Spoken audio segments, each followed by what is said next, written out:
and I will introduce our speaker for the day, Mr. Jignesh Parik.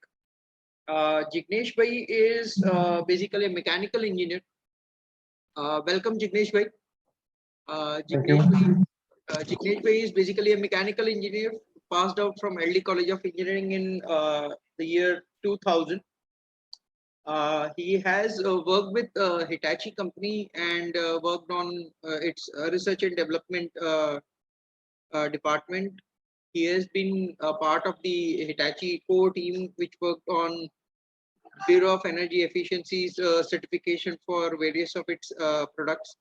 I will say a hardcore technical guy, and he has started his own business since last 3-4 years. Presently, he is partner at Trio Home Appliances, which is a partnership firm. They are authorized dealer for Hitachi air conditioning systems based at Ahmedabad. Welcome, Jignesh Bhai, and over to you. Thank you. Okay. Thank you. Thank you, Prasad Bhai, Sunil Bhai, and Isre Memeli for this opportunity.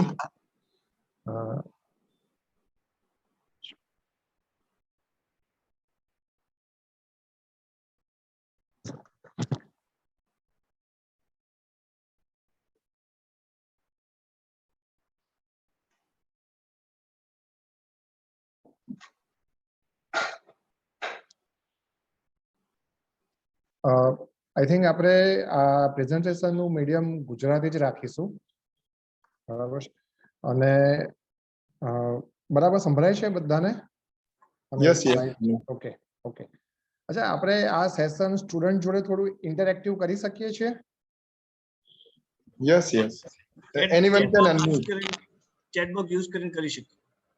Chat box use કરીને કરી શકીએ છીએ. Okay okay. તો just એક આજે એક brief આપણે આપીએ છીએ કે એર કન્ડિશનિંગના એક બેઝિક શું હોય છે. એક એર કન્ડિશનિંગ એટલે શું? તો કોઈ આપણને લાઈક એર કન્ડિશનિંગ એટલે શું? કે બેઝિકલી આપણે કહીએ કે આપણે આજકાલ બધાના ઘરમાં એર કન્ડિશનિંગ લાગેલા છે. તો એર કન્ડિશનિંગ એટલે એક પ્રોસેસ જ્યાં આપણે જે આપણે રૂમની અંદર હીટ છે એને આપણે રૂમની એક ક્લોઝ સ્પેસમાંથી બહાર કાઢીને બહાર એન્વાયરમેન્ટમાં ટ્રાન્સફર કરી દઈએ છીએ. બરાબર, એને કહેવાય કે આપણે એર કન્ડિશનિંગ. એક આપણે બહુ સિમ્પલ ભાષામાં કહીએ તો આજે આપણે રૂમની અંદર એસી ચાલુ કર્યું અને આપણે રૂમમાં જે સપોઝ કોઈ પણ ટેમ્પરેચર શરૂઆતમાં વધારે હતું એને આપણે ઠંડુ કરી કાઢ્યું. દેટ મીન્સ આપણે રૂમને હીટને રૂમમાંથી બહાર કાઢીને આપણે એને રૂમમાંથી બહાર કાઢીને બહાર એન્વાયરમેન્ટમાં ટ્રાન્સફર કરી દીધું. તો એર કન્ડિશનિંગમાં હવે આપણે રૂમની અંદર તો કુલિંગ થઈ ગયું. હવે રૂમની અંદર રૂમ ઠંડો થઈ ગયો એટલે એનો મતલબ શું? લાઈક એવા કેવા પેરામીટર છે જેને કારણે આપણને કુલિંગ ફીલ થઈ ગયું કે આપણને એવું લાગ્યું કે આ રૂમ ઠંડો થઈ ગયો? તો ભાઈ એની અંદર છે કે આપણે મેઇન તો છે ટેમ્પરેચર. કે જ્યારે આપણે રૂમની અંદર એર કન્ડિશનિંગ શરૂ કર્યું હતું ત્યારે રૂમનું ટેમ્પરેચર વધારે હતું. હવે એ ટેમ્પરેચર ઘટી ગયું જેથી આપણને ઠંડક લાગે છે. બીજી છે કે રૂમની અંદર હ્યુમિડિટી. કે આપણે મોન્સૂન સિઝન લઈએ કે ભાઈ આમ સખત આપણને પરસેવો થતો હોય, ટેમ્પરેચર એટલું હાઈ ના હોય તો પણ, કારણ કે આજુબાજુનો વાતાવરણમાં ભેજ વધારે છે. તો એ ભેજ એક એવું પેરામીટર છે જે આપણને થોડું અનકમ્ફર્ટેબલ લાગે છે. જેનાથી આપણે ભેજ દૂર કરીએ તો આપણને વધારે કમ્ફર્ટેબલ લાગે. અને બીજું કે જે આપણે જે અંદરની હવા છે તો એ હવા ચોખ્ખી હોવી, જેનું ફિલ્ટ્રેશન કે એ એરની ક્વોલિટી એક એ પોઈન્ટ આવે છે. અને જે રૂમની અંદરનો આવે છે ફ્લો, કે ભાઈ ચલો કે આપણે એર ફ્લો કે જે કંઈ પણ છે એ આપણે રૂમની પર ઠંડો હવા આપણને આવે. તો આ બધા એક ડિફરન્ટ પેરામીટર છે એર કન્ડિશનિંગના જે આપણે કન્સિડર કરતા હોઈએ છીએ. બરાબર, અને આ બધી પેરામીટર આપણે કઈ એપ્લિકેશન ઉપર લાગુ કરતા હોઈએ? તો મેઇન તો છે આપણું હ્યુમન કમ્ફર્ટ. બીજું આપણે ડિફરન્ટ એર કન્ડિશનિંગ આપણને જોઈતું હોય છે લાઈક હોસ્પિટલ જેવા એરિયાઝ છે કે કોઈ ફાર્મા કંપની છે જ્યાં પ્રોસેસિંગ, મેન્યુફેક્ચરિંગ, પ્રોસેસિંગ અને સ્ટોરેજની અંદર પણ આપણને એર કન્ડિશનિંગ કરવું હોય છે. પછી જે પ્રશાંત સાહેબે કીધું કે HVAC એન્ડ જે રેફ્રિજરેશનનો આપણો એરિયા છે કે જ્યાં કોલ્ડ ચેઇન છે, ફૂડ છે, ગ્રેન છે, મિલ્ક છે, વેજીટેબલ પ્રોડક્ટની પ્રોસેસીસ છે, એનું સ્ટોરેજ છે, બરાબર, મરાઇન સ્ટોરેજીસ છે. આ બધી જગ્યાએ પણ આપણને એર કન્ડિશનિંગની જરૂર પડતી હોય છે. હવે જેમ ટેકનોલોજી આગળ વધી રહી છે, આપણે ઇન્ટરનેટને એના બધાના યુઝ કરીએ છીએ, આપણા ડેટાબેઝ સર્વર છે. તો આ જે કંપનીઓના ડેટાબેઝ સર્વર છે એને પણ એક સ્પેસિફિક કુલિંગની જરૂર પડતી હોય છે. જે IT સર્વર રૂમને પણ કુલિંગ જોઈતું હોય છે. અને એ અમુક જગ્યાએ એવું હોય છે કે આપણે 24/7/365 દિવસ તમારે કુલિંગ જોઈતું, એટલે આપણે ત્યાં આગળ પ્રિસિશન કુલિંગ પણ આપતા હોઈએ છીએ. તો આ બધી વસ્તુ એવી જગ્યા હોય છે કે જ્યાં આપણને એર કન્ડિશનિંગની જરૂર રહેતી હોય છે. હવે આપણે ધ્યાન આપીશું કે બેઝિક ઓપરેશન શું હોય છે. તો basic operation of the air conditioning process are like factor mainly human comfort માટે રિસ્પોન્સિબલ હોય છે. તો ટેમ્પરેચર જે આપણે વાત કરીએ, સેકન્ડલી આપણું હ્યુમિડિટી લેવલ એક મેઇન વસ્તુ છે, આપણી એરની મુવમેન્ટ રૂમની અંદર, અને ક્લીન રૂમ ધેટ મીન્સ તમારી એરની ક્વોલિટી. આ 4 તમારા મેઇન પેરામીટર છે જેનાથી તમને રૂમ જે બેઝિક ઓપરેશન હોય છે એર કન્ડિશનિંગ પ્રોસેસમાં એક હ્યુમન કમ્ફર્ટ માટે. અને એક પેરામીટર આપણે અહીંયા એડ કરીએ તો કહી શકીએ કે સાઉન્ડ લેવલ, કે ભાઈ એરનું જે સાઉન્ડ હોય એ સાઉન્ડ એવો હોવો જોઈએ જે આપણને વધારે ડિસ્ટર્બિંગ ના લાગે. તો એક આ ડાયાગ્રામથી આપણે સમજાવવાનો પ્રયત્ન કરીએ છીએ કે કઈ કઈ ટાઈપના હ્યુમન હોય એક રૂમની અંદર. આપણે જેમ કે આપણે આપણી ઓફિસ છે, આપણે જેમાં આપણને જ કુલિંગ જોઈએ છે, બરાબર, તો કયા કયા પેરામીટર ત્યાં આગળ આપણને અસર કરતા હોય છે. કે એક તો આપણો હીટ હોય, રૂમની અંદર હીટ હોય, ભાઈ જે હ્યુમનનું બોડી છે, બરાબર, તો એ હ્યુમનનું બોડી હીટ એમિટ કરતું હોય છે. આપણે રાખીએ કે જોઈએ તો આપણું હ્યુમનનું બોડી છે, તો તમે કોઈ કહી શકશે આપણને ચેટમાં કે હ્યુમનનું નોર્મલ ટેમ્પરેચર કેટલું હોય છે?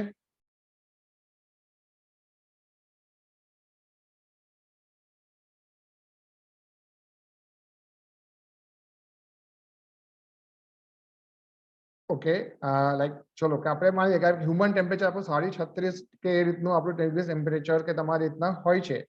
તો બટ આપણને કમ્ફર્ટ જોઈએ છે 24 ડિગ્રી ઉપર. તો એમાં બહુ બધા પેરામીટર ભાગ ભજવતા હોય છે. દેટ મીન્સ હ્યુમનનું બોડી પણ હીટ એમિટ કરતું હોય છે. અને કોઈક વાર આપણે સૂટ બૂટ પહેરીને બેઠા હોઈએ, કોઈક વાર આપણે નોર્મલ અટારીમાં બેઠા હોય, તો આ બધા ફેક્ટર પણ આપણા કુલિંગ પર ઇફેક્ટ લાવતા હોય છે, બરાબર.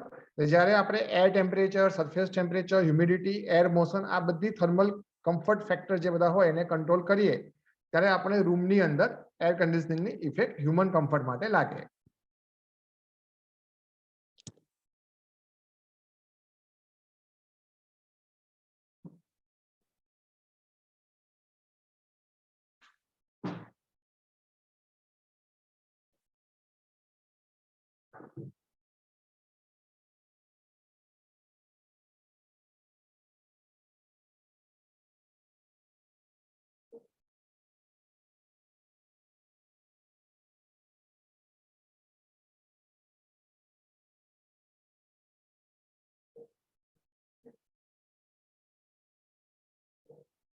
હા, ઓકે.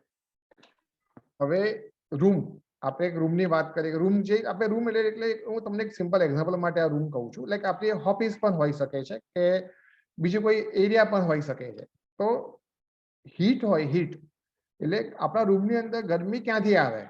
તો એના બે પેરામીટર છે કે લાઈક એક એક્સટર્નલ એરિયા છે, એક ઇન્ટરનલ એરિયા છે, બરાબર. કે એ બંને જગ્યાએ આપણે હીટ આવી શકે છે. તો કે આપણા ઘરની અંદર કે પહેલા તો બહાર ટેમ્પરેચર વધારે છે, તો આપણી ઘરની જે વિન્ડો છે, વિન્ડોમાં ગ્લાસ લાગ્યા છે, બરાબર, એના થ્રુ આપણે બહારથી આપણે રૂમની અંદર ગરમી આવી શકે છે. બીજું આપણી જે વોલ છે, વોલની ઉપર કોન્સ્ટન્ટ સૂર્યનો પ્રકાશ કે કશું આવતું હોય તો એનાથી પણ રૂમની અંદર આપણે ત્યાં બધી ગરમી આવી શકીએ છીએ. આપણા દરવાજા હોય છે, દરવાજાની નીચે ક્યાંક સેજ લીક હોય કે આપણી વિન્ડોમાં થોડી લીક હોય, બરાબર, તો ત્યાંથી પણ એ ઇન્ફિલ્ટ્રેશન થ્રુ પણ એ ક્રેકમાંથી ઇન્ફિલ્ટ્રેશન થતું હોય છે. તો આ બધા એવા એક્સટર્નલ પેરામીટર છે જ્યાંથી આપણે રૂમની અંદર ગરમી આવે છે. અને સેકન્ડલી રૂમની અંદરના પેરામીટર એવા કેવા છે? તો એક તો આપણે human as a human body આપણે એને કરીએ છીએ. પછી બીજું આપણે જોવા જઈએ તો આપણા ઓફિસના ઇક્વિપમેન્ટ છે, આપણે જે કોમ્પ્યુટર યુઝ કરીએ છીએ, પ્રિન્ટર યુઝ કરીએ છીએ કે બીજા કોઈ ઇક્વિપમેન્ટ છે એ પણ ત્યાં આગળ લોડ જનરેટ કરે છે. એક લાઇટ છે રૂમની અંદર, એ પણ લોડ જનરેટ કરે છે. અને એના સિવાય આપણે જોઈએ ઘણીવાર આપણે રૂમની અંદર એક પર્સન નહીં, 3 થી 4 પર્સન, ઓફિસ છે તો 4 માણસો જોડે બેઠા છે કે 8 કે 15 માણસો જોડે બેઠા છે, કાફે એરિયા છે 45 માણસો જોડે છે. તો નંબર ઓફ પર્સન્સ જે છે એ પણ તમારે ઓટોમેટિકલી તમારે એમાં હીટ ગેઇન થાય છે. તો રૂમ બેઝિકલી આપણે કુલ કઈ રીતના કરીએ? એર કન્ડિશનિંગ રૂમ કુલ કરે છે, બટ કુલિંગ આપણે કહી શકીએ cooling by evaporation. A simple છે. આપણે પહેલા શું કરતા હતા કે ચલો કે જ્યારે એસી નહોતા ત્યારે આપણે છે ને આપણે આપણા કમ્પાઉન્ડ ની અંદર આજથી 20-25 વર્ષ પહેલા કેવી રીતના થોડું પાણી છાંટી દેતા હતા કે ટેરેસ ઉપર જઈને પાણી છાંટી દેતા હતા. એટલે પાણી છાંટવા શું થાય કે ભાઈ એ ગરમ ટેમ્પરેચર હોય ને પાણીનું ટેમ્પરેચર થોડું ઓછું હોય, બરાબર, તો ત્યાંથી એક હીટને ઇવાપોરેટ કરીને થોડું એ ટેમ્પરેચર મેન્ટેન કરતું હતું, બરાબર. તો એ રીતના આપણે એને કુલિંગ કરતા હતા. તો આવા જ પેરામીટર આપણે એને કન્સિડરમાં લીધા છે.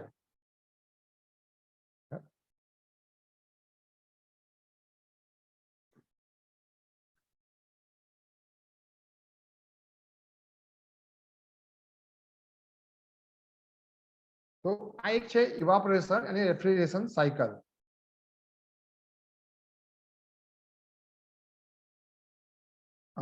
એક જ મિનિટ હું છે ને પ્રેઝન્ટેશન ફરીવાર શેર કરું છું. મારે કીબોર્ડ થી એની સાયકલ ચાલતી નથી, તો હું સ્ટોપ કરીને ફરીવાર શેર કરું છું એને.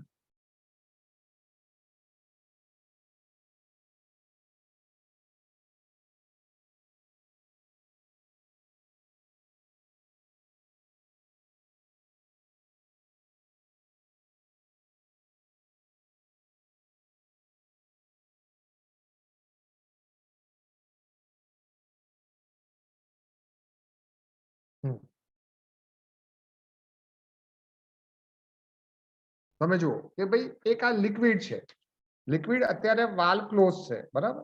હવે જ્યારે આ વાલને આપણે ઓપન કરીએ છીએ, બરાબર, તો લિક્વિડનું એ વેપર ફોર્મ થઈ જાય છે. અને કારણ કે અહીંથી આ પંખામાંથી ત્યાં આગળ હીટ એમાંથી પસાર થઈ છે અને લિક્વિડનું એ વેપર ફોર્મ થઈ જાય છે. આ એક રૂમ બાજુની નોર્મલ સાયકલ હોય છે. આ આપણા કોઈ પણ એર કન્ડિશનિંગ, જ્યારે આપણે એર કન્ડિશનિંગ ફિલ્ડની વાત કરીએ કે ભાઈ એક નાનું વિન્ડો એસી, સ્પ્લિટ એસી લઈને આપણે કોઈ પણ મોટી સિસ્ટમ પણ વાત કરીએ કે 100 ટનની 200 ટનની, બટ આ તમારું બેઝિક રેફ્રિજરેશન સાયકલ છે. આ સાયકલને રિગાર્ડિંગ તમારા પેરામીટર ચેન્જ થતા હોય છે, બટ તમારે આ સાયકલ, તમારી રેફ્રિજરેશન સાયકલ તમારે મેઇન છે કે એમાં મેઇન 4 પાર્ટ હોય તમારા, બરાબર. તો આપણે એવું કહી શકીએ કે ચેટમાં કોઈ લખી શકશે કે આપણે એર કન્ડિશનિંગ સાયકલનું હાર્ટ શું કહેવાય? જેમ કે આપણે કહીએ કે ભાઈ હ્યુમન શરીરમાં કે બોડી છે, બરાબર, એમાં heart is a main function. તો એર કન્ડિશનિંગનું મેઇન પાર્ટ કયો કહેવાય? બરાબર છે, કમ્પ્રેસર, બરાબર. કમ્પ્રેસર એ તમારો મેઇન પાર્ટ છે.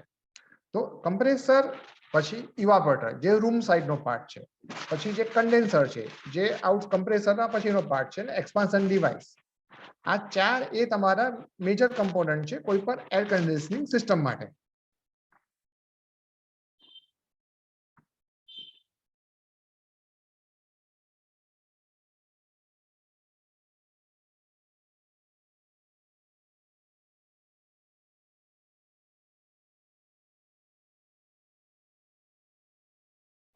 હવે હીટ ટ્રાન્સફર.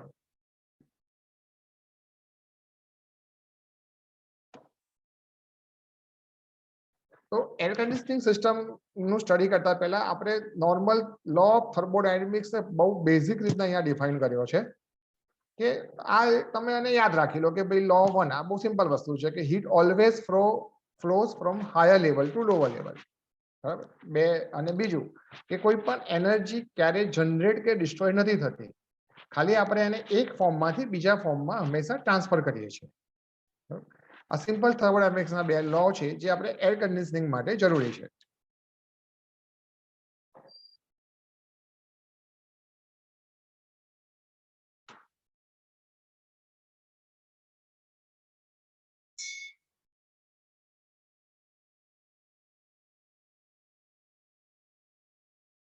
હવે method of the heat transfer.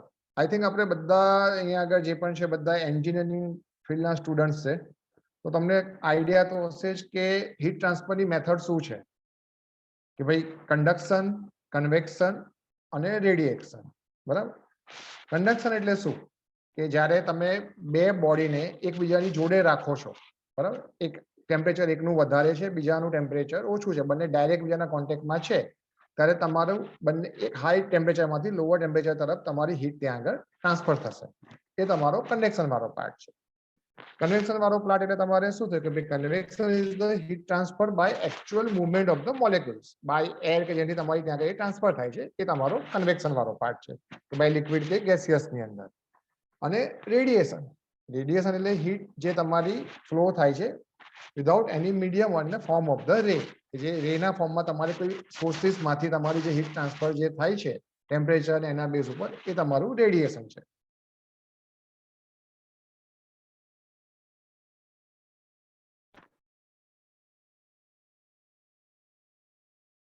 આ તમારું રેફ્રિજરેશનની સાયકલ છે કે રેફ્રિજરેશન સાયકલ જે આપણે જે હતી આ એ જ સાયકલ છે. જસ્ટ ત્યાં તમને બતાવવામાં આવ્યું છે કે આપણે એને જો બે ભાગમાં ડિવાઈડ કરીએ સાયકલને, ચાર આપણા મેજર કમ્પોનન્ટ છે, બરાબર?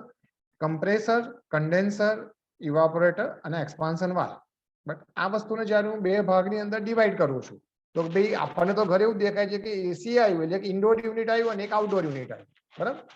ચાર ભાગ તો આવતા નથી, આવે છે તો બે જ ભાગ. તો ઇન્ડોર યુનિટ એટલે શું? તો જે આપણું ઇવાપોરેટર છે એ આપણું ઇન્ડોર યુનિટ છે.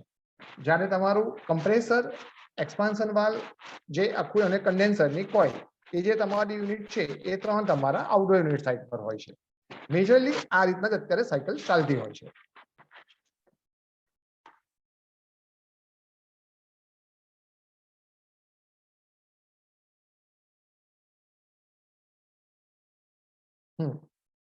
તો ઇવાપોરેટર, તો ઇવાપોરેટર કેટલી ટાઈપના આવે, બરાબર? તો ઇવાપોરેટર બેઝિકલી શું કરે? ઇવાપોરેટર એટલે તમારા ઘરના એસી નો અંદરનું જે ઇન્ડોર યુનિટ આપણે જે કહીએ એ તમારું ઇવાપોરેટર છે. એની અંદર એક કોઇલ છે અને કંટ્રોલર અને બીજા બીજા ઘણા બધા એર કન્ડિશનર રિલેટેડ પાર્ટ છે, પણ બેઝિક ત્યાં તમારી કોઇલ છે. તો બેઝિકલી એ રૂમ સાઇડની હીટ એબ્ઝોર્બ કરે, બરાબર? જ્યારે ઇવાપોરેટરમાંથી જ્યારે તમારા આફ્ટર એક્સપાન્શન ડિવાઇસમાંથી ત્યાં આગળ તમારે એક લિક્વિડ ફોર્મ થતું હોય, લિક્વિડ ફોર્મમાં તમારો જે રેફ્રિજરન્ટ ત્યાં આવતો હોય એ ઇવાપોરેટરમાંથી એને જ્યારે લઈ લે, લાઈક એ ગેન લે, તમારા રૂમની ટેમ્પરેચરનું એ ગરમી ત્યાંથી એબ્ઝોર્બ કરે અને વેપર ફોર્મમાં બનીને આઈડિયલ સાયકલની અંદર સેમ ટેમ્પરેચરમાં વેપર ફોર્મમાં બનીને એ તમારા કમ્પ્રેસરની અંદર જતું હોય છે, બરાબર?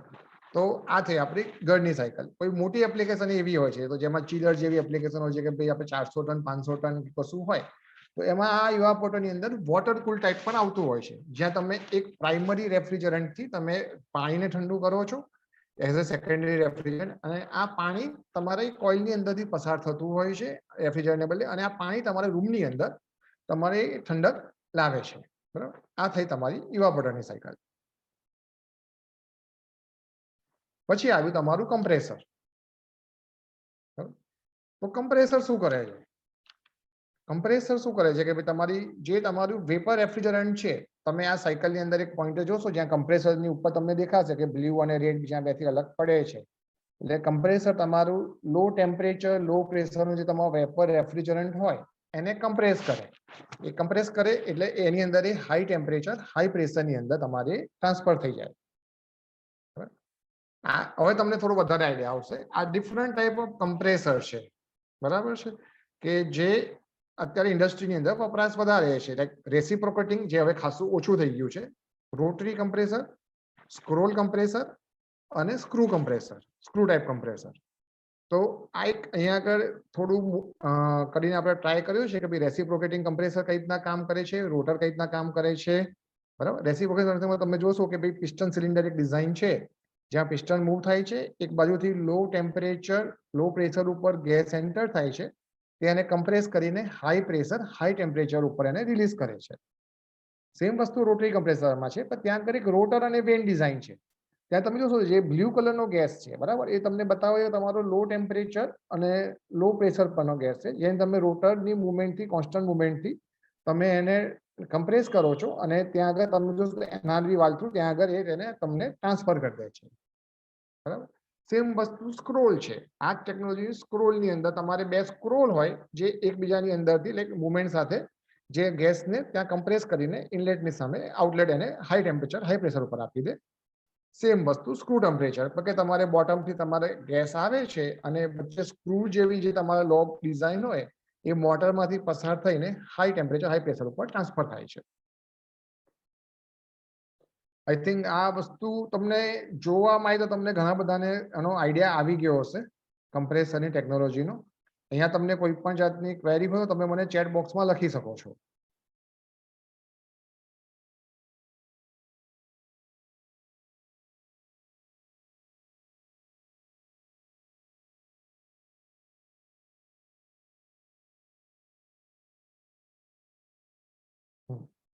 ઓકે, હવે આપણે ત્રીજી સાયકલમાં આગળ જઈએ છીએ કે ભાઈ ઇવાપોરેટર જોયું, કમ્પ્રેસર જોયું, હવે કન્ડેન્સર. બરાબર, તમે આ સાયકલ જુઓ કે જ્યાં મેં પેલું માર્કિંગ કરીને બતાવ્યું છે કે ભાઈ કન્ડેન્સર, તો જ્યારે કમ્પ્રેસરમાંથી તમારે high temperature high pressure vapour refrigerant બહાર આવે છે, બરાબર, તો તમે એસ્ટિમેટ કરી શકો કે એનું ટેમ્પરેચર ઘણું તમારી એટમોસ્ફેરિક એર હોય. આ તમારે રહે છે તમારી યુનિટની બહારની સાઈડ. તો સમરમાં આપણે જોઈએ તો સમરમાં તો અમદાવાદમાં આપણું ટેમ્પરેચર 40-45, ગુજરાતમાં આપણે આ બધા જે એરિયા છે આપણા ત્યાં આપણું ટેમ્પરેચર 40-45 ડિગ્રીની ઉપર જતું રહેતું હોય છે, બરાબર. તો છતાં પણ એમાંથી કેવું થતું હોય છે કે લાઈક એની કારણ કે જ્યારે આ ટેમ્પરેચર જ્યારે બહાર નીકળે છે ગેસ, એનું ટેમ્પરેચર એનથી પણ વધારે હોય છે. એટલે જે રૂમની એર જે બેઝિકલી ત્યાં આગળ એ વધારે એને ચીલ ઠંડુ કરે છે, બટ સ્ટીલ ટેમ્પરેચર ઘણું વધારે છે એમ. કે જ્યાં તમે જુઓ કે આઉટડોર એર ટેમ્પરેચર રૂટીન કન્ડિશનમાં 35 ડિગ્રી આપણે ગણીએ તો પણ ગેસનું જે ડિસ્ચાર્જ ટેમ્પરેચર હોય છે એ 45 ડિગ્રી કે એના કરતા વધારે હોય છે. અને જેવી રીતના એર કુલ છે એવી રીતના વોટર કુલ કન્ડેન્સર પર આવતા હોય છે. આ છે એક્સપાન્શન ડિવાઇસ. એક્સપાન્શન ડિવાઇસમાં વર્ષો સુધી આપણે કેપિલરી યુઝ કરતા હતા, બરાબર. બેઝિકલી જ્યારે તમારું જે કહી શકીએ કે આપણે લિક્વિડ કે કહેવાય કે જે આપણે કન્ડેન્સરમાંથી વેપર જે આપણું ફ્લો થાય છે જ્યારે કેપિલરીની અંદરથી, તો કેપિલરી એટલે શું કે ભાઈ એકદમ નાના ડાયામીટરની, એટલે 1 mm કે તમે 1.5 mm એવા ડાયામીટરમાંથી જ્યારે તમે એ વેપરને જ્યારે તમે પાસ કરો છો તો એ જગ્યાએ એનું એટલું પ્રેશર ડ્રોપ થઈ જાય છે, જોડે એનું ટેમ્પરેચર ડ્રોપ થઈ જાય છે, અને પાસ થતી ઘડી જે એની સામે રેઝિસ્ટન્સ આવે એનાથી, અને એનું ટેમ્પરેચર તમારું એકદમ ઘટીને 7 થી 10 ડિગ્રી પર જતું રહે છે, અને એ લિક્વિડ ફોર્મમાંથી એમાંથી પસાર થઈને એ ઇવાપોરેટરમાં દાખલ થાય છે. ઇટ્સ અ સિમ્પલ કેપિલરી જે આપણે વર્ષોથી વાપરતા હતા ને હજુ પણ વપરાય છે ઘણી બધી એપ્લિકેશનની અંદર.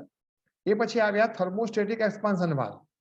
એ બેઝિકલી પ્રેશર ડિફરન્સ સિસ્ટમમાં જોઈને ડિગ્રી ઓફ સુપર હીટિંગ એને ચેન્જ કરી કાઢતા હોય છે, એના બેઝ ઉપર એનું તમારો ફ્લો ચેન્જ કરતા હોય છે. અને પછી આ જે ઇન્વર્ટર બેઝ સિસ્ટમ છે એની અંદર આવે છે ઇલેક્ટ્રોનિક એક્સપાન્શન વાલ્વ. એ કોન્સ્ટન્ટલી તમારા જે સાયકલના પેરામીટર હોય કે ભાઈ આઉટડોર ટેમ્પરેચર કેટલું છે, ઇન્ડોર ટેમ્પરેચર કેટલું છે, સેટ ટેમ્પરેચર કેટલું છે, એ બંને વચ્ચેનો ડિફરન્સ કેટલો છે, એના બેઝ ઉપર કોન્સ્ટન્ટલી સર્કિટમાંથી ફીડબેક લઈને તમારું જે રેફ્રિજરન્ટનું જે વોલ્યુમ હોય એ રેફ્રિજરન્ટનું વોલ્યુમ ત્યાં આગળ ઓલવેઝ વેરી કરતા હોય છે. આ એક થઈ લેટેસ્ટ ટેકનોલોજી જે અત્યારના જમાનામાં વપરાઈ રહી છે. હવે જે આપણે વાત કરી કે ભાઈ ઇન્ડોર અને આઉટડોર, તો આ છે ઇન્ડોર અને આઉટડોર. બેઝિકલી જે ઇન્ડોર છે એ તમારું ઇવાપોરેટર છે, અને આઉટડોર ની અંદર તમારા કમ્પ્રેસર, કન્ડેન્સર અને એક્સપાન્શન વાલ્વ રહેલા છે. આ તમારું ઇવાપોરેટર. તમે જોશો ઇવાપોરેટર તમને દેખાય છે કે ભાઈ આ રેડ એરિયામાં જે માર્કિંગ એટલે બ્લુ કન્ડેન્સરનું છે, પણ આપણે એને માર્કિંગ બતાવ્યું છે, આ તમારું ઇવાપોરેટર છે. અને આ 3 પાર્ટ છે એ તમારા આઉટડોર ની અંદર રહેશે. એટલે ઓલવેઝ ઇવાપોરેટર તમારી રૂમની અંદરની હીટ લે છે. કન્ડેન્સર એ કમ્પ્રેસરમાંથી આવેલા ગેસને ત્યાં આગળ વધારે ટેમ્પરેચર ઓછું કરે છે, હીટ ત્યાં એ રિમૂવ કરે છે, બરાબર. અને આ બધું કામ કરવા માટે કમ્પ્રેસરને પણ એક કામ કરવું પડે છે, બરાબર. કમ્પ્રેસર પોતાનું વર્ક ડન કરે છે. એટલે ઓલવેઝ તમારું કન્ડેન્સર છે જે તમારે ઇવાપોરેટરમાં જે તમે હીટ એબ્ઝોર્બ કરી છે, કમ્પ્રેસરે જે વર્ક ડનને કારણે હીટ આપી છે, એ બંનેને રિમૂવ કરે છે કન્ડેન્સરમાંથી. એટલે કન્ડેન્સર ઇઝ ઓલવેઝ તમારા ઇવાપોરેટર કરતા તમે માની લો કે 1.2 ટાઈમ જેટલું વધારે હોય છે, કારણ કે એને બંનેના કમ્બાઇન્ડ વર્ક ડનને ઓવરકમ કરવાનું હોય છે. પછી કેટલાક પેરામીટર છે આપણા સુપરહીટ અને સબકુલિંગ. હવે આપણે આ એક સાયકલ જોઈએ, આખી સાયકલને આપણે પહેલા એકવાર સમજવાનો પ્રયત્ન કરીએ કે જ્યારે સૌથી પહેલા આપણે કમ્પ્રેસરથી શરૂ કરીએ કે કમ્પ્રેસરની અંદર જોશો કે બ્લુ કલરની લાઈન તમારે એન્ટર થાય છે. ધેટ મીન્સ લો ટેમ્પરેચર લો પ્રેશરે ત્યાં તમારે ગેસ આવ્યો છે, એને આપણે કમ્પ્રેસ કરી હાઈ પ્રેશરે હાઈ ટેમ્પરેચર પર રિમૂવ કર્યો છે, અને એ ઘડી એ વેપર ફોર્મમાં છે, બરાબર. તો એ વેપર ફોર્મમાં છે, ધેટ મીન્સ ત્યાંથી તમે જોશો તો ભાઈ એ રેડ કલરની સાયકલ છે જ્યાં કન્ડેન્સરની અંદર એન્ટર થાય છે વેપર ફોર્મની અંદર. અને ત્યાં આગળ તમે જુઓ કે જ્યારે હીટ આઉટડોર એમ્બિયન્ટ 35 ડિગ્રીની એર એની ઉપરથી પસાર થાય છે ત્યારે સૌથી પહેલા એનું ટેમ્પરેચર એ ઘટે છે, અને એ પછી એનું વેપર ફોર્મ તમારે ચેન્જ થાય છે, અને એ ત્યાંથી ચેન્જ થઈને આપણે એક્સપાન્શન વાલ્વમાં એને આપણે લો પ્રેશર લો ટેમ્પરેચર લિક્વિડ ઉપર ટ્રાન્સફર થાય છે, બરાબર. અને લો પ્રેશર લો ટેમ્પરેચર લિક્વિડ પરથી જ્યારે એક્સપાન્શન વાલ્વની અંદર જાય છે તો ત્યાં આગળ એ રૂમની હીટ લઈને એ ફરીવાર એ લો પ્રેશર લો ટેમ્પરેચરની હીટ બની જાય કે તમારી વેપર બની જાય છે, બરાબર. તો આ સાયકલ છે કે ભાઈ તમારી એક સુપર હીટિંગ એમ. તો જ્યારે તમારે વેપર ફોર્મની અંદર વેપર ફોર્મની અંદર કમ્પ્રેસરની અંદર તમારો ગેસ જવું જોઈએ, બરાબર. તો આપણે શું કરીએ છીએ કે એ વેપર ફોર્મમાં જેટલા ટેમ્પરેચરે જવું જોઈએ એના કરતાં પણ થોડુંક એને વેપરની અંદર વધારે એને બોઇલિંગ કરીએ છીએ. એના બોઇલિંગ ટેમ્પરેચર કરતાં પણ થોડુંક એને વધારે વેપર ફોર્મમાં લઈ જઈએ છીએ ટેમ્પરેચર આગ લેવાથી, જેથી કમ્પ્રેસરને વર્ક ઓછું કરવું પડે અને હાઈ ટેમ્પરેચર હાઈ પ્રેશર પર લઈ જવા માટે. તો જે આપણે જે એક્સ્ટ્રા વર્ક ઇવાપોરેટરની અંદર ટેમ્પરેચર વધારીએ છીએ એને આપણે સુપરહીટ કહીએ છીએ. સુપરહીટનો બેનિફિટ એ કે તમારા કમ્પ્રેસરને ઓછું કામ કરવું પડે છે. સેમ વસ્તુ એક્સપાન્શન વાલ્વમાં છે. જ્યારે એક્સપાન્શન વાલ્વની અંદર કન્ડેન્સરમાંથી સિસ્ટમ આવે છે, બરાબર, તો આઈડિયલ જે સાયકલમાં જે આવી એનાથી પણ આપણે 5-7 ડિગ્રી વધારે ઠંડી કરીને એક્સપાન્શન વાલ્વમાં લઈ જઈએ છીએ, બરાબર. તો એનાથી તમારે ફરીવાર તમારું જે સાયકલને કારણે તમારે બેલેન્સિંગમાં વધારે ઇઝી રહે છે, તમારે એટલું એક્સપાન્શન વાલ્વ પર વર્ક ઓછું કરવું પડે છે, તમારો પાવર કન્ઝમ્પશન ઓછો કરે છે. તો એટલા એરિયાને તમારું એ સબકુલિંગ કહીએ છીએ, બરાબર. આજે મેં તમને સમજાવ્યું એનું અહીંયા આગળ એક state of refrigerant, pressure, temperature અને ફંક્શન જે સમજાવવાનો પ્રયત્ન કર્યો છે કે ભાઈ ઇવાપોરેટર, બરાબર. તો ઇવાપોરેટરમાં જ્યારે શું થાય છે, તો ઇવાપોરેટરમાં હું એક અત્યારે તમારી જોડે વાત કરી રહ્યો છું, એક આઈડિયલ સાયકલની વાત કરી રહ્યો છું કે જ્યારે ઇવાપોરેટરની આપણે વાત કરીએ તો ઇવાપોરેટરમાં સ્ટેટ ઓફ રેફ્રિજરન્ટ જ્યારે એન્ટર થાય છે ત્યારે લિક્વિડ ફોર્મમાં હોય છે, બરાબર, અને લો પ્રેશરે હોય છે. આઈડિયલી તમારું પ્રેશર ત્યાં મેન્ટેન રહેવું જોઈએ, ત્યાં એનો લિક્વિડમાંથી એને ગેસની અંદર ટ્રાન્સફર થતું, મીન્સ દેટ ઓનલી તમારો ફેસ ચેન્જ ત્યાં થવો જોઈએ. હા, આપણે જ્યારે એનું સુપર હીટિંગ કરીએ ત્યારે આપણે એને થોડું ટેમ્પરેચર પણ વધારીએ જેથી આપણે કમ્પ્રેસરમાં વધારે કામ થોડું આપણે ઓછું કરી શકીએ. પછી આવ્યું કમ્પ્રેસર. તો કમ્પ્રેસરમાં કયા ફોર્મમાં જવું જોઈએ? કમ્પ્રેસરમાં હંમેશા ગેસિયસ ફોર્મમાં જ જવું જોઈએ. કમ્પ્રેસરમાં લિક્વિડ ફોર્મમાં જશે તો તમારા કમ્પ્રેસરને ડેમેજ કરશે, બરાબર. બટ એ એન્ટર થાય છે લો પ્રેશરે, બરાબર. આપણે લો પ્રેશરમાંથી લો ટેમ્પરેચર અને લો પ્રેશર લો ટેમ્પરેચરમાંથી આપણે એને હાઈ ટેમ્પરેચરની અંદર ટ્રાન્સફર, હાઈ પ્રેશર હાઈ ટેમ્પરેચરમાં કમ્પ્રેસરમાં એને ટ્રાન્સફર થાય છે, બરાબર. પછી આવ્યું કન્ડેન્સર. તો જે કમ્પ્રેસરમાંથી જે ગેસ નીકળે છે એ ગેસ હાઈ પ્રેશર હાઈ ટેમ્પરેચરનો છે, બરાબર. તો ત્યાંથી આપણે એને લો પ્રેશર લો ટેમ્પરેચર ઉપર એને ટ્રાન્સફર કરી જઈએ છીએ, બરાબર. અને છેલ્લે તમારો આવ્યો એક્સપાન્શન વાલ્વ.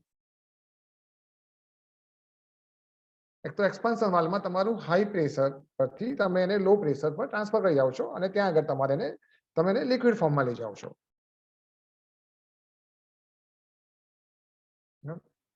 આ બેઝિકલી તમારી એક જે સાયકલ છે એ સાયકલને આપણે પાર્ટ મૂકીને એક આઈડિયલી ટેમ્પરેચર ઉપર લેવાનો પ્રયત્ન કર્યો છે કે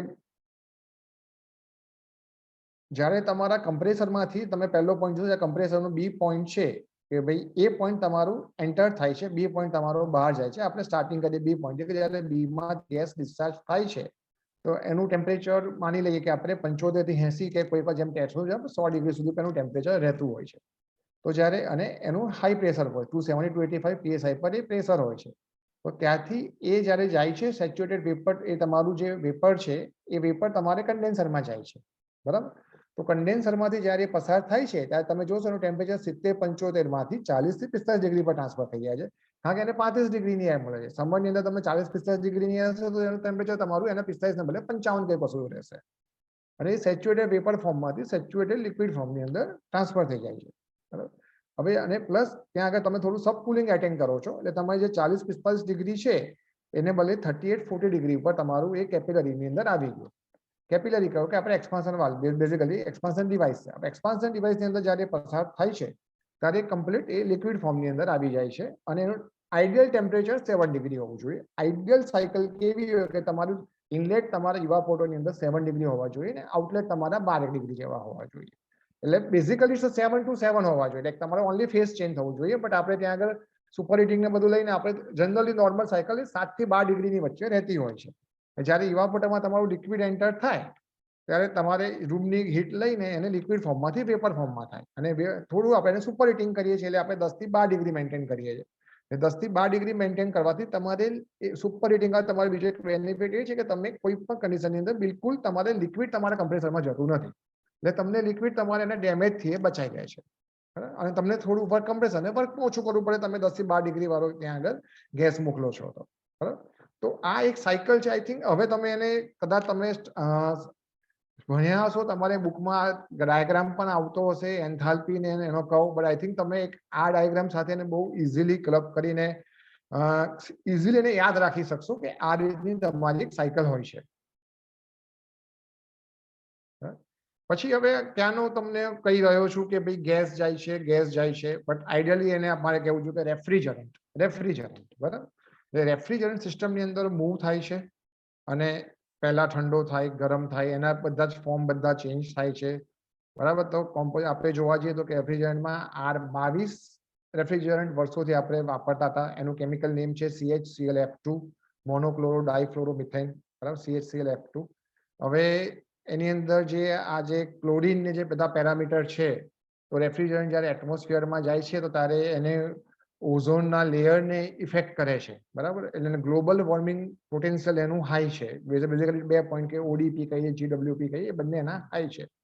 તો એના સબસ્ટિટ્યુટ તરીકે ધીરે ધીરે હવે આપણે લાવી રહ્યા છીએ કે ભાઈ R14 એ ગેસ છે, 410, તો 410 પાછું એ બે ગેસનું મિક્સચર છે. તમે 410 ગેસ જોશો તો એની અંદર તમારા 50% R32 છે, 50% R125 છે. અને હવે નોર્મલ એકલું R32 પણ આપણે યુઝ કરીએ છીએ. એટલે એની અંદર તમે જોશો કે તમારે એમાં ક્લોરીન ફેક્ટર જ નથી. એટલે આ બધા ગેસ જ્યારે તમે એટમોસ્ફેરિકની અંદર તમારા એનું જે ગ્લોબલ વોર્મિંગ પોટેન્શિયલ ઓલમોસ્ટ 0 છે અને એનું ઓડીપી પણ જે ઓઝોન ડેપ્લેશનનો જે પોઈન્ટ છે એ પણ ઓલમોસ્ટ ઓછો છે. તો તમારા એન્વાયરમેન્ટ માટે એન્વાયરમેન્ટ ફ્રેન્ડલી આ બધા ગેસ હવે વપરાય છે. બીજી આપણે ટર્મિનોલોજી જોઈએ કે આપણે કીધું કે ભાઈ એસી લગાવ્યું તો તમે માર્કેટમાં એસી લેવા જાવ શું સાહેબ એસી આપો નહીં, એટલે એના અમુક ટર્મ છે કે ભાઈ એસી શું 1 ટન, 1.5 ટન, 2 ટન બરાબર. તો એના ડિફરન્ટ પેરામીટર છે કે ભાઈ 1 ટન તો ભાઈ એ 12,000 BTU, વોટ્સમાં કાઢીએ તો 3500 વોટ્સ બરાબર. તો અને ટનની ઘણી જગ્યાએ આપણે ટનની રેન્જ પર ડિફાઇન કરતા હોઈએ છીએ કે ભાઈ ઘણી 11,600 લખીએ કે 12,000 લખીએ, તો it's part of the 1 ton range. BTU is a British thermal unit. Kilo કેલેરીમાં આપણે ગણતા હોઈએ છીએ બરાબર. 3000 કિલો કેલેરી જે આપણે ચોખ્ખું કહીએ છીએ 1 ton is equal to 3000 kilo calorie is equal to 3516 watt અને 12,000 BTU. આ બધાના યુનિટ છે, નોર્મલ યુનિટ છે જે તમે યાદ રાખી શકો છો. એર ફ્લો જે આપણે કહીએ કે ફ્લો, તો ભાઈ આપણે metre cube per minute, cubic feet per minute બરાબર, ક્યુબિક મીટર પર અવર, આ બધા અલગ અલગ પેરામીટરમાં આપણે એને કાઉન્ટ કરતા હોઈએ છીએ. પછી ER રેશિયો, COP રેશિયો, તો ભાઈ તમારી કેપેસિટી છે જે BTU પર અવરમાં છે, તમે એને વોટ વડે ડિવાઈડ કરો કે એટલા વોટ કન્ઝ્યુમ થાય છે બરાબર. તો એ તમારું ER થયો. અને આ જ ERમાં તમે કેપેસિટીને વોટ ઉપર લઈ લો કે ભાઈ એ કેપેસિટી વોટ બાય વોટમાં આપણે કાઉન્ટ જે કરીએ પાવરને, તો તમારો એ COP થયો. જિગ્નેશભાઈ 5 minute please. Okay sir, okay હા. તો આઈ થિંક આપણે આ બધા પેરામીટર એકવાર જોઈ ચૂક્યા છે. હવે અને હું તમને ડિટેલમાં નથી લઈ જતો. હવે તમને થોડાક important parts of the air conditioning set સમજાવી લઉં કે તમે જોઈ છે આ કમ્પ્રેસર મેઇન પાર્ટ છે. કોઇલ તમારે હીટ એક્સચેન્જર બનતા હોય, હીટ એક્સચેન્જર તમારા આ ટાઈપના કોપર ટ્યુબિંગ અને એલ્યુમિનિયમ ફિનથી બનતા હોય છે. હવે સુપર સ્પ્લિટ ફિન યુઝ થતી હોય છે જ્યારે તમારું હીટ એક્સચેન્જિંગનો રેશિયો તમારો વધી જતો હોય છે. હવે આપણે થોડુંક લેટેસ્ટ ટેકનોલોજી પર આવી જઈએ કે ભાઈ ફિક્સ સ્પીડ ટેકનોલોજી અને ઇન્વર્ટર ટેકનોલોજી. તો અત્યાર સુધી આપણે એવું હતું કે એસી ની અંદર એક ફિક્સ સ્પીડ કમ્પ્રેસર આવતા હતા જ્યાં આપણે કેપિલરી વાપરતા હતા. કમ્પ્રેસર એક જ સ્પીડ ઉપર રોટેટ થયા કરે બરાબર. બટ એને બદલે હવે આવી ગઈ છે ઇન્વર્ટર ટેકનોલોજી આવી ગઈ છે કે ભાઈ ઇન્વર્ટર ટેકનોલોજીની અંદર એવું છે કે કમ્પ્રેસર પોતાની સ્પીડ ચેન્જ કરતું હોય. એટલે એટલા બધા સેન્સર આપણે મૂક્યા છે ઇન્ડોરમાં, આઉટડોરમાં, ઇલેક્ટ્રોનિક એક્સપાન્શન વાલ્વ છે. એટલે તમારું રૂમ ટેમ્પરેચર, સેટ ટેમ્પરેચર, એ વચ્ચેનો ડિફરન્સ શું છે એ બધું લઈને ઓટોમેટિક કમ્પ્રેસર પોતાની સ્પીડ ચેન્જ કરીને ફ્લોને મેનેજ કરીને મશીનની અંદર કેપેસિટી વેરી કરતું હોય છે. એક 1 ટનનું મશીન તમારું 1.15 ટન પણ આપી શકે કે તમારું 0.5 ટન રિક્વાયરમેન્ટ 0.5 ટન પણ ડિલિવરી કરી શકે છે. આમાં તમારે ઘણું બધું પાવર સેવિંગ થતું હોય છે. તે ઇન્વર્ટર બેઝ ટેકનોલોજી અત્યારે જે માર્કેટમાં ચાલી રહી છે બરાબર.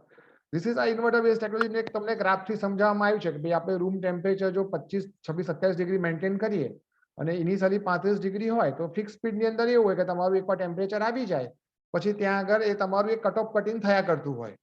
એટલે જેવું તમારું કમ્પ્રેસર કટ ઓફ થાય પાછું થોડું ટેમ્પરેચર વધે પાછું કમ્પ્રેસર ચાલુ થઈ જાય.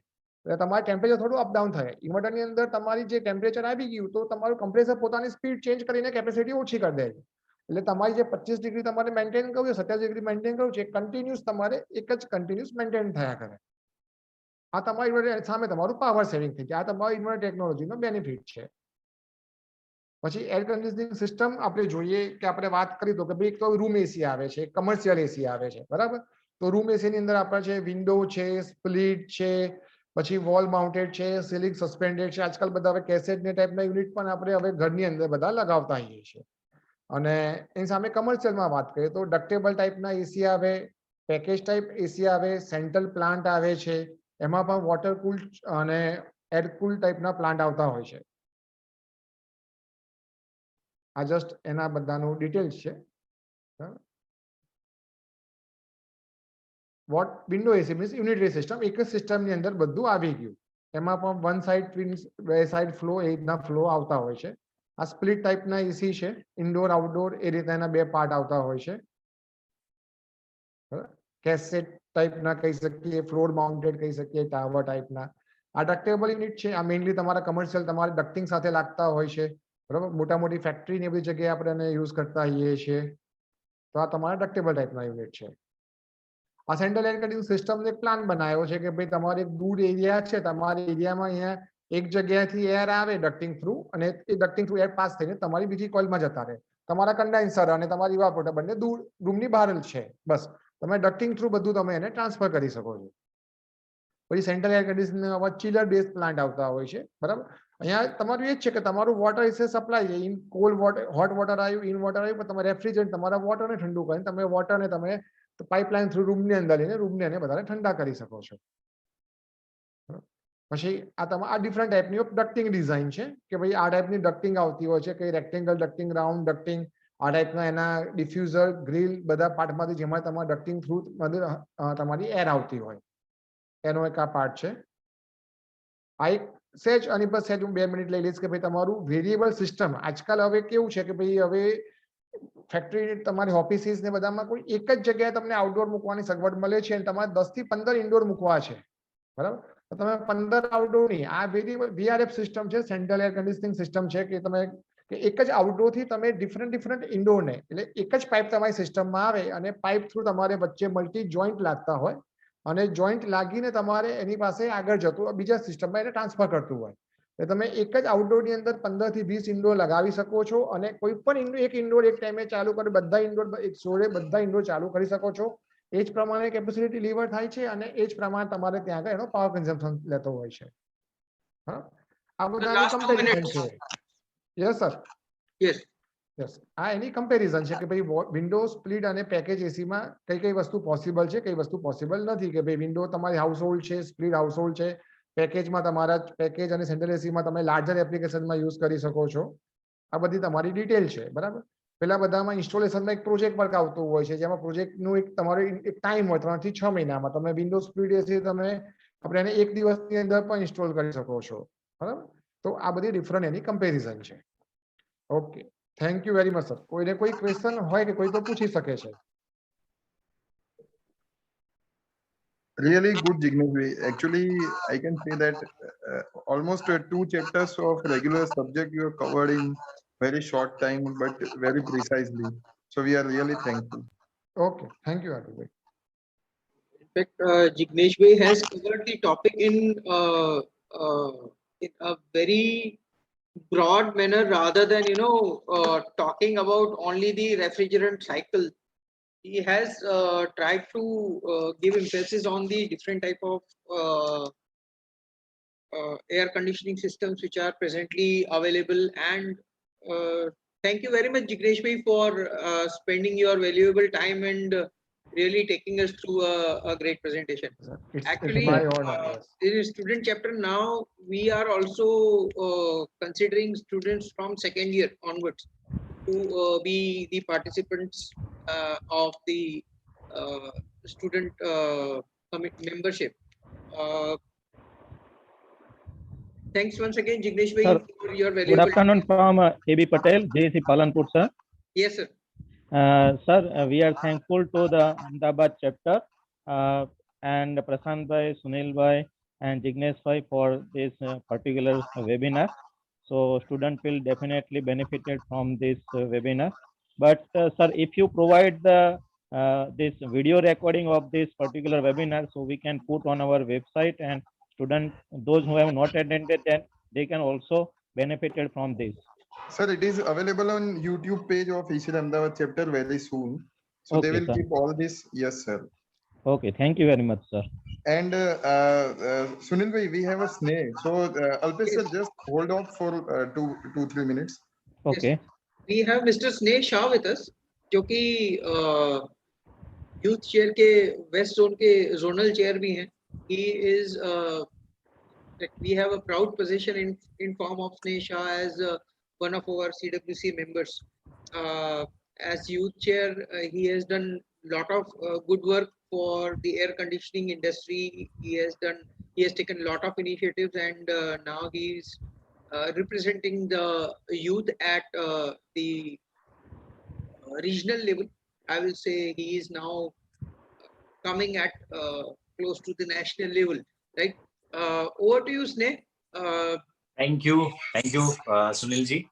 I actually done my diploma and then degree. So diploma की कुछ यादें अभी ताजी हो गई. हमारे एक चुड़ासमा सर करके एक प्रोफेसर थे.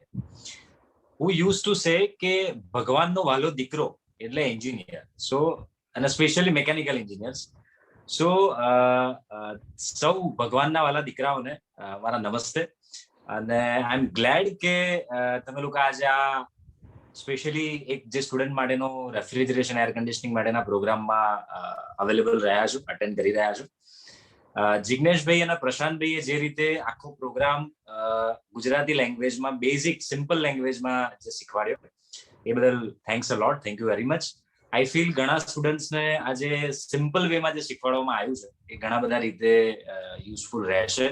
તમારા ચેપ્ટર્સમાં પણ જે રેફ્રિજરેશનનો સબ્જેક્ટ આવે છે એમાં પણ તમને ઘણી બધી ક્લેરિટી મળી હશે.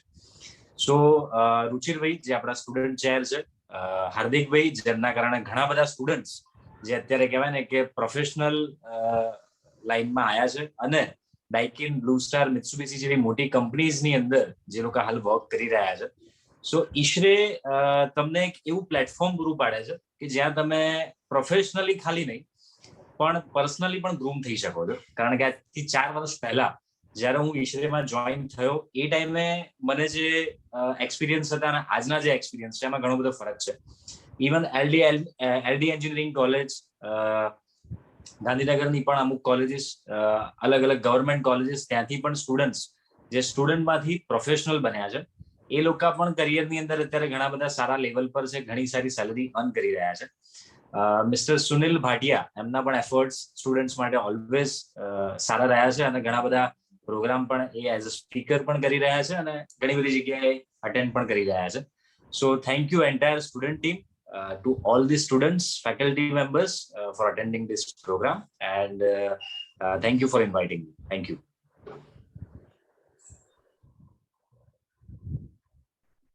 Thank you, everybody. Thanks, Sneh, for the wonderful comments. Thank you, everybody, all the professors and the faculty coordinators to be part of today's session. With this, we end today's presentation. Hardik bhai, tame, if you would like to say something and how we can take it forward from here as far as installation of the student committee is concerned or the other aspects. So we can take it forward from here, and how we can take it forward from here, and what should be the next step. Yes, sir. That we will discuss later on with the faculty. What a mute karu to. But today, I think we had enough time, right? So, thanks to everyone. Who is So, muting you here? hello. You are getting muted every time. I don't know. Rajendra bhai, what is the issue? No, I am not doing anything. Okay, one share. Now, Hardik bhai, you can please continue. Yes, yes. So thanks to everyone for this session, and later on amongst the faculty we will decide what can be done, right? And the similar kind of program will be on 22nd. Those who have missed can join on 22nd of April at 4 p.m. Right? So thanks everyone for joining. Thanks team members. Okay, thank you all. Can I conclude? Yes, we can conclude. Thank you very much.